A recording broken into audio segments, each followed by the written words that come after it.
What's up, guys? My sick friends today. Anyways, we're going to be talking about diabetes from fruit. If you get diabetes from fruit, my voice is kind of cranky right now, and I'm gonna try to do the best with what I have, the knowledge I have to answer these questions, to give you guys answers that you all want. Anyways, hello, back from Sick Fitness. Hello from Sick Fitness, coming back. 6-day hiatus, I think it was.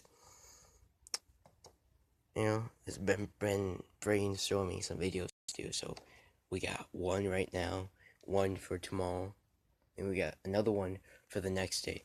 So let's talk about the science of the body too. Let's talk about all this time at Sick Fitness. Have good nourishment, have good nutrition, and make sure that you're taking care of your health.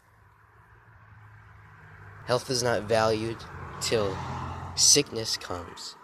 That's not an L. Hunt quote. It's a quote. Health is not valued till sickness comes. People really don't care until they get diagnosed with these diseases. And I gotta take care of my health so I don't die. Anyways, sorry for that point on Sick Fitness is awareness of your health. That's kind of what I'm trying to preach. This video, yeah, let's get it done. We have some more videos after this. I'm never gonna end, of course, but having balance of micronutrients, microminerals, vitamins to make sure it's getting down to the esophagus, to the gastrointestinal tract, not have digested, fully digested. You have good digestion, prevent things like constipation, inflammation, and bloating. You have this dense blockage of dense foods, of lipids, polyunsaturated fat, protein dense, rich, carbohydrate dense, and rich. It makes micronutrients, microminerals, and vitamins get down to the esophagus. They cannot be fully digested. They cannot get through that dense blockage to be fully digested, so they get stuck in there. You have to rely on simple fiber probiotics to get that dense blockage so it can be fully digested. They can be broken down, processed, synthesized, energy can be released. Your basal metabolic rate require the amount of energy necessary to make metabolic. Go from a point where you're metabolically inactive to a point where you're metabolically active, low metabolism to high metabolism.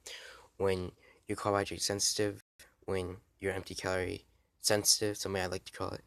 What's that made up, but I've been going through it with the guys. Go to a point where a low amount of metabolites being made, and usually the metabolism, the functions, processes of metabolism aren't even being served. When you're carbohydrate sensitive, you're empty calorie sensitive too. When you cannot burn the food off, you cannot utilize it as energy, keep burning off, utilize energy, and grow your basal metabolic rate from that point on. But because of this, since you cannot burn off, you store it rather as fat than rather utilizing it, burning it off, and utilizing it as energy. You utilize it as fat. You cannot burn the food off.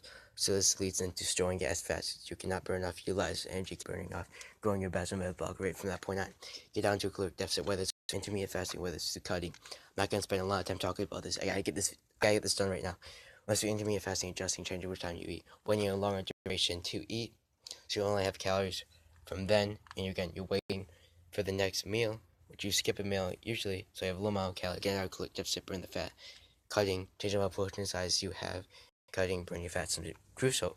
So you make it so that the function process of the metabolism are being served. You can reset your metabolism.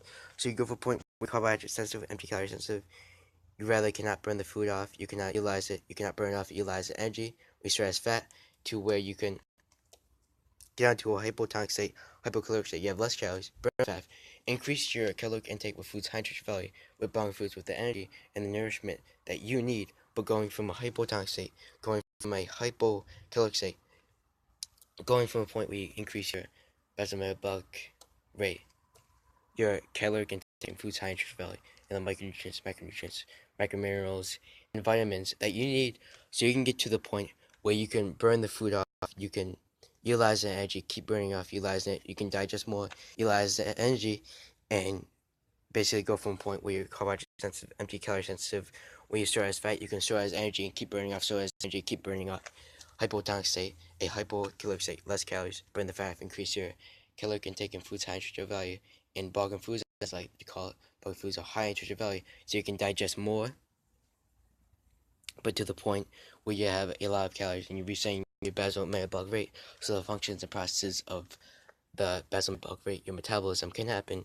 Hypotonic state, hypocaloric state, get to a hypertonic state, more muscle tone than normal, and in return that get down where you have a lot of calories, you can burn off, utilize energy, and you can digest a lot more, burn off, utilize energy, rather than not burning it off and storing it as fat. You cannot You don't have to worry about that because you have a high metabolism. You can burn off utilized energy, so you don't have to worry about storing it as fat. So that goes from that.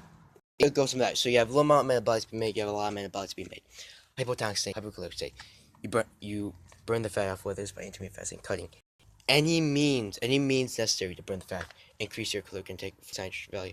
With bulking foods, you go for a point where you're carbohydrate sensitive, you're empty calorie sensitive, where you cannot burn it off. Is this you cannot burn it off? It stores it rather as fat because you cannot burn it off and utilize it as energy. You get to a point where you can burn off and utilize it as energy. You can make more metabolites from that point on, making more metabolites too, so you can have a high metabolism.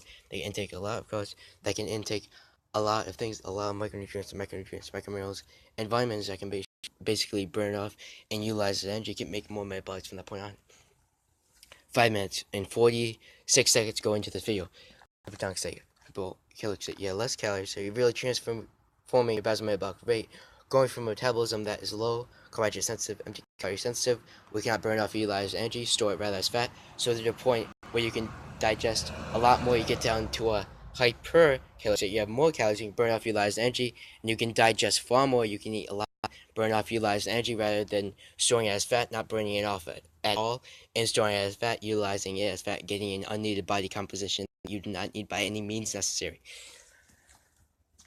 Oh, let's review, because we got a lot for you guys today. Important to have a balance of micronutrients, microminerals, and vitamins. Make sure that you get into the esophagus, your gastrointestinal tract does not have digested, it's fully digested, and you don't have to worry about constipation, inflammation, and bloating. We don't have the saturated fats, polyunsaturated fats, the lipids, and the dense foods piled upon each other that makes it impossible for the micronutrients, microminerals, and vitamins to get fully digested, so it can get broken down, so it can get fully digested. You have good digestion, it can get broken down, processed, synthesized, and once broken down, processed, synthesized, energy can be released by your basal metabolic rate to make metabolites that are crucial in the growth and production of the muscle fiber, simple to complex, small to large, more of a low capacity growth to a high capacity growth, more muscle fiber to recruitment, where you have more muscle tone, where you have more vascularity, where you have usually a high basal metabolic rate, growing your basal metabolic rate, and that means two, and muscular hypertrophy, muscular gain too. So as I talk about, get down to your carbohydrate sensitive, we make a low amount of metabolites. Now the functions, processes, and metabolism, they might not even be going well. I mean, the gastrointestinal tract, it might be stalled, the foods in there, so it might be stalled. You might have to witness constipation, inflammation, and bloating, and that means that when the food is never fully digested, catabolic breakdowns do not happen. It cannot get broken down, processed, synthesized. Energy cannot be released, but the metabolic rate cannot require the amount of energy necessary to make metabolites, getting to the point of making low amount of metabolites. Where you're carbohydrate sensitive, anti-calorie sensitive, where you cannot burn the food off, and since you cannot burn off utilized energy, you're utilizing it as fat, and you're storing it rather as fat. So you get a low amount of metabolites be made, increase your caloric intake with foods high nutrition value with bulky food, so you can digest a lot more, burn off utilized energy, get to a point storing it as fat rather than storing it as energy and burning it off, keep utilizing energy and keep burning it off over and over again to make more metabolites. So you can be metabolically active, you can have a high basal metabolic rate, digest more, you can digest a lot of calories and not store it as fat, but burn it off, utilize it as energy, and keep growing from that point on. That is a correct way to increase your basal metabolic rate. I made that video. This is not the video. This is about diabetes, diabetes, as they talk about it. Now this is something very serious. There are many victims to diabetes. It's not something people can take easy, because I mean, it's just like obesity. People die from it, especially having little to no blood circulation at all. When the heart is probably like it's best buddies with your blood vessels, and you have this fat blockage. Since you have this fat blockage there, the blood vessels cannot supply and cannot deliver. They cannot give you that fat blockage. They cannot supply and deliver the oxygen to the body cells and much tissue that it needs. So it really deteriorates at that point. So, whoa, diabetes from fruit. Can you get diabetes from fruit?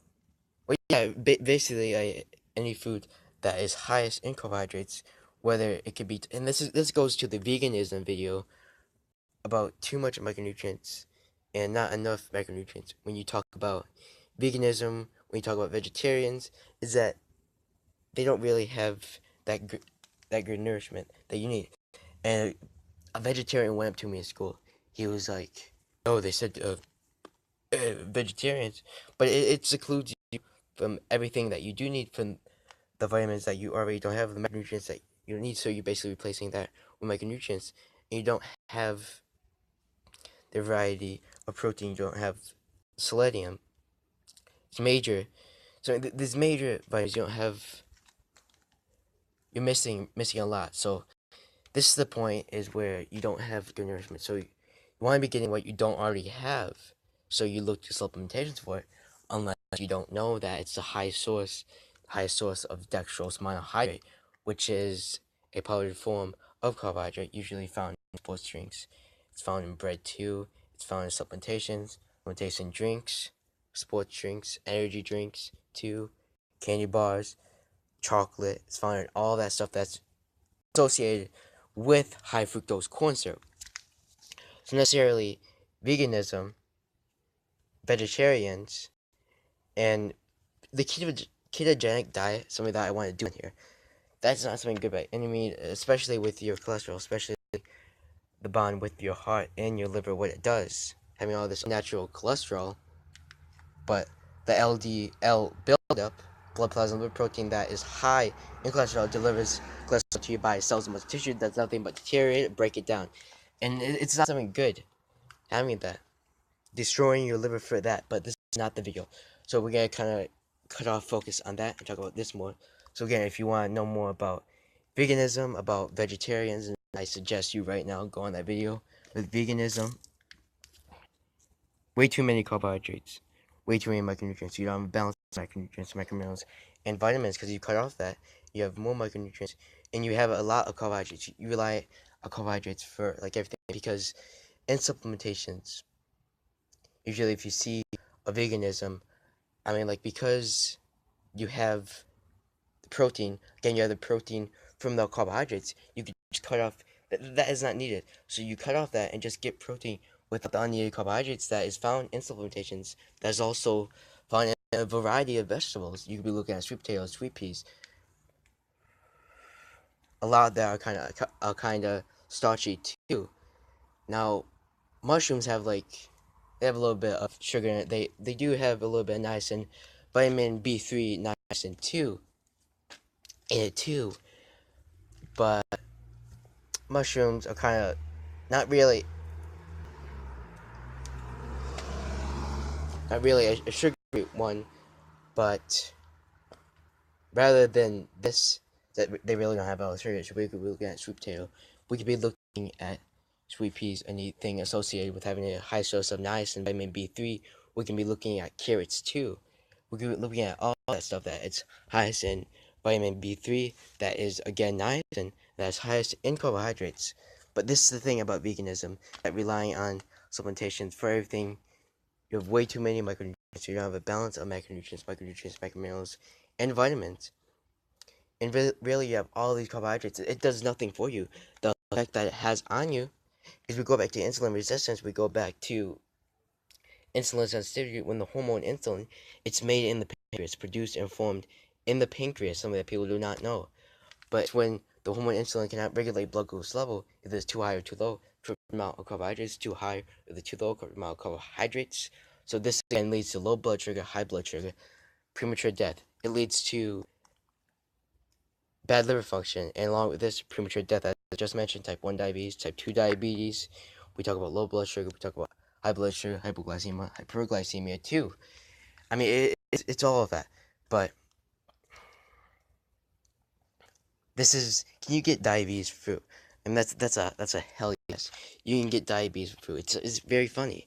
I mean, any source that is really highest in carbohydrates, whether you be talking about grains, whether you be talking about medleys, whether you be talking about vegetables, whether you be talking about fruits, whether you be talking about anything that's a high source of carbohydrates, you can develop diabetes from that if it gets to a correct amount. Get to a point where it's way too much, and it's way too much for your daily carbohydrate intake to get to that point where it's too much on the hormone insulin and it's too much on the hormone glucagon. As I stressed in this, the hormone insulin and the hormone glucagon, as I stressed in all my videos, are crucial in stabilizing, controlling your blood glucose level. And when we're not doing anything, you have such an imbalance of carbohydrates, you don't have a balance, you don't have a constant amount, you're making it so your glucose level is too high or too low. It cannot be regulated by the hormone insulin, it cannot be regulated by gluten. They cannot work together. The insulin, the